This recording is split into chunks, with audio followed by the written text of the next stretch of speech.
¿Qué son los derechos humanos? ¿De dónde vienen? Los líderes mundiales están confundidos porque ignoran la única fuente real que da las respuestas. Dos palabras siguen apareciendo en casi todo lo que lees sobre política mundial en estos días: derechos humanos. Teniendo en cuenta la forma en que la frase se lanza casualmente en los interminables análisis políticos, informes y arengas de los medios de comunicación, asumiríamos que existe una definición establecida de derechos humanos. Y como todos sabemos qué son los derechos humanos, entonces todos sabemos cuándo se está violando un derecho. Pero no. Periodistas, comentaristas y Jimmy Carter utilizan las palabras derechos humanos como un conjuro mágico diseñado para provocar una respuesta emocional, pero nunca llegan a definir específicamente los derechos humanos o explicar de dónde se derivan estos derechos. Los derechos humanos en las noticias de hoy califican mejor a la prensa que a mamá. Dios y el pastel de manzana, pero el hecho es que mamá, Dios y el pastel de manzana son generalidades aún menos brillantes que los derechos humanos. A menos que haya una sustancia real en las palabras derechos humanos, incluso la dictadura más brutal puede pretender defenderlos y estar en lo correcto. Cuando el lenguaje no tiene sentido, puedes apostar que el primer Hitler insignificante que aparezca resumará preocupación por la protección de tus derechos humanos, mientras te priva de todo lo que has ganado y te envía a sus campos de trabajo, diciéndote que al hacerlo está protegiendo tus derechos humanos para estar libre del desempleo. El mundo ya se parece demasiado a la visión de pesadilla de George Orwell de 1984, donde el gran hermano regulaba la vida de todos.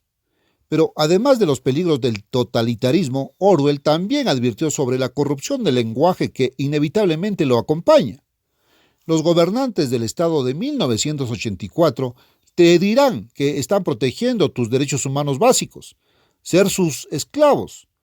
Orwell lo resumió cuando describió el eslogan de la sociedad Gran Hermano: la libertad es esclavitud, la guerra es paz, la ignorancia es fuerza. Recuerda las palabras del profeta del Antiguo Testamento: ay de los que a lo malo dicen bueno y a lo bueno malo. Isaías 5:20. De hecho, el punto de Isaías es esencialmente el mismo que el de Orwell. El lenguaje debe tener un significado consistente y específico, o todo tipo de mal será llamado bueno. La renuencia de los líderes mundiales a decir con precisión lo que quieren decir con derechos humanos es un asunto serio. Un ejemplo actual ilustra bien este punto. Desde fines del otoño de 1977 se ha llevado a cabo una conferencia de derechos humanos en Belgrado, Yugoslavia. Los delegados occidentales han recitado diligentemente cualquier cantidad de violaciones de derechos humanos, principalmente centradas en la represión de los disidentes por parte de los comunistas. Y, al más puro estilo orwelliano, los delegados comunistas han contrarrestado a Occidente con violaciones de los derechos humanos como la explotación capitalista. Esto significa simplemente trabajar para alguien que no sea el gobierno, y la desigualdad social. Lo que puede significar simplemente que te gustan los Rollis Derbys, mientras que otro prefiere la ópera. Por lo tanto, dada la aplicación desordenada de hoy de la frase violaciones de los derechos humanos, nunca ha habido una mayor necesidad de precisar la definición y el origen de los derechos humanos.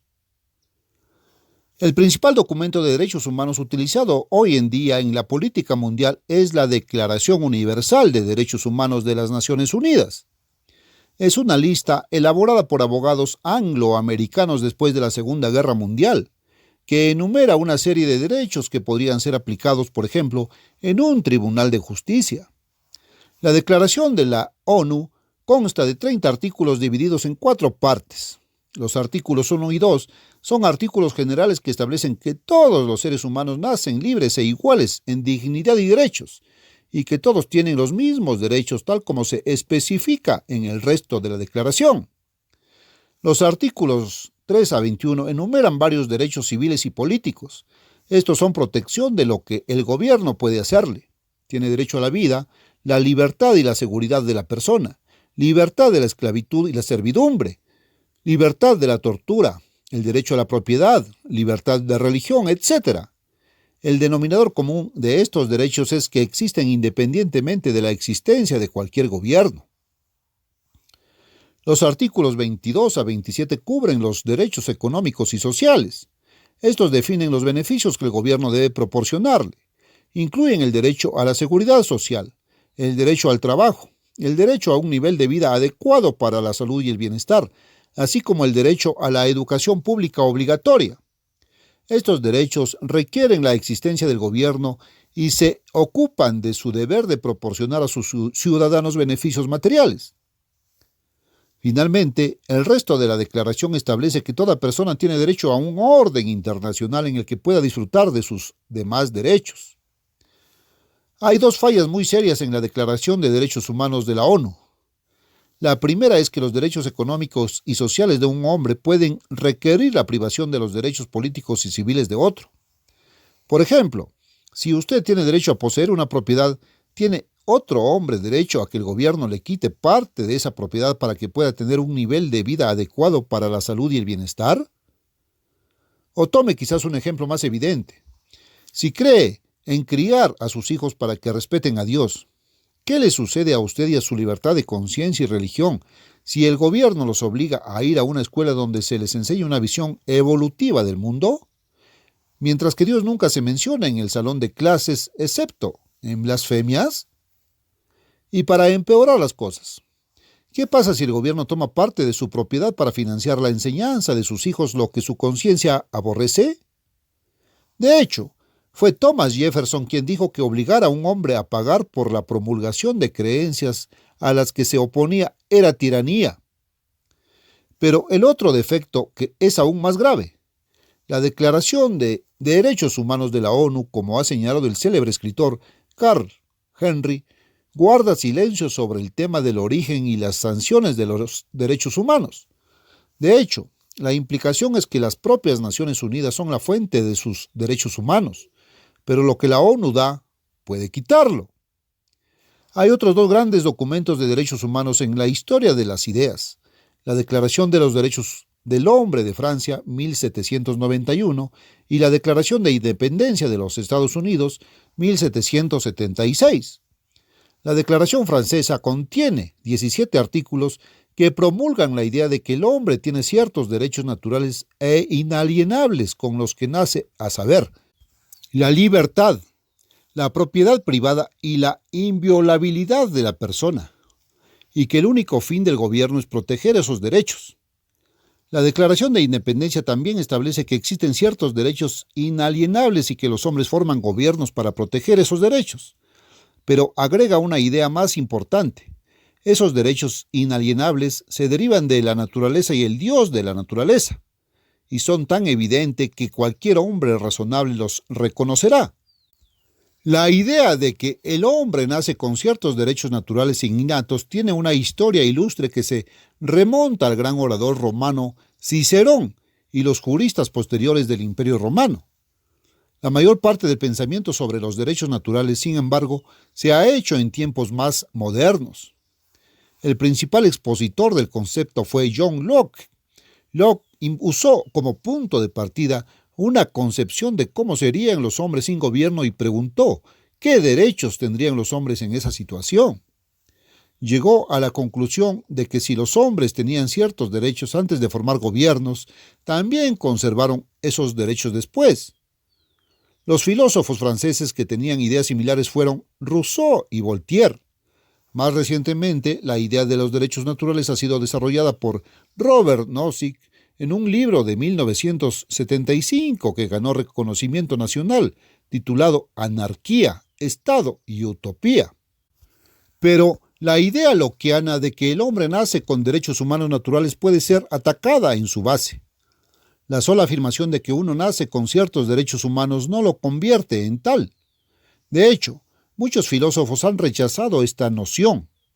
Jeremy Bentham, por ejemplo, dijo que la idea de los derechos humanos naturales era una tontería sobre pilotes. Aparentemente, simplemente no es algo que sea evidente. De hecho, un partidario moderno de Locke, El célebre abogado y economista inglés Arthur Shenfield ha admitido este problema e incluso ha llegado a afirmar que puede ser que nunca se puede encontrar una base filosófica absolutamente firme para los derechos naturales. Ninguna base filosófica absolutamente firme. En nuestros días, el archipiélago Gulag, la tortura política, la confiscación generalizada de propiedad privada, el arresto arbitrario de posibles opositores políticos y el proverbial llaman a la puerta, es mejor que haya una base filosófica firme para los derechos humanos.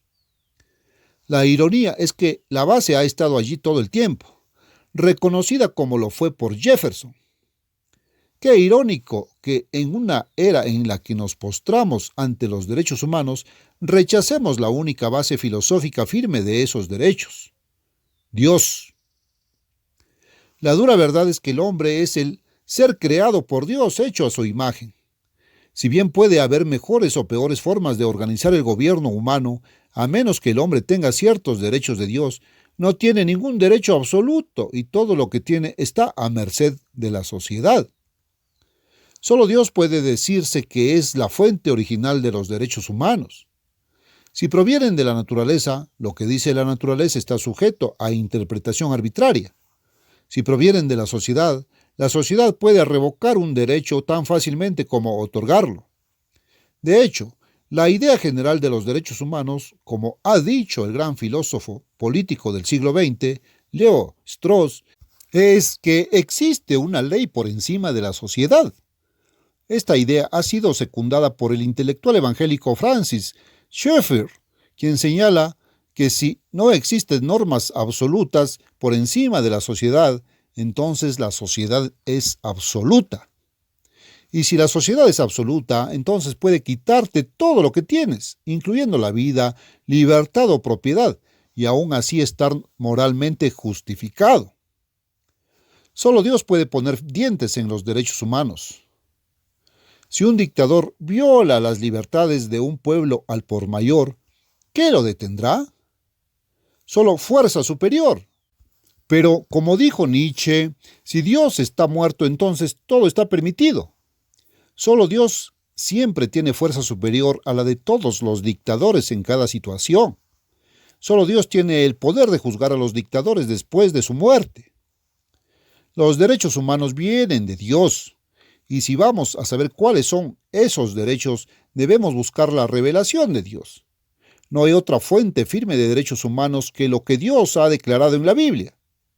Hay muchos derechos delineados en la Biblia y enumerarlos tomaría otro artículo, pero en el Decálogo se enumeran ciertos derechos básicos. 1. El derecho a adorar a Dios, implícito en el mandamiento de que solo se puede adorar al verdadero Dios. 2. El derecho a la vida, protegido en el mandamiento contra la muerte.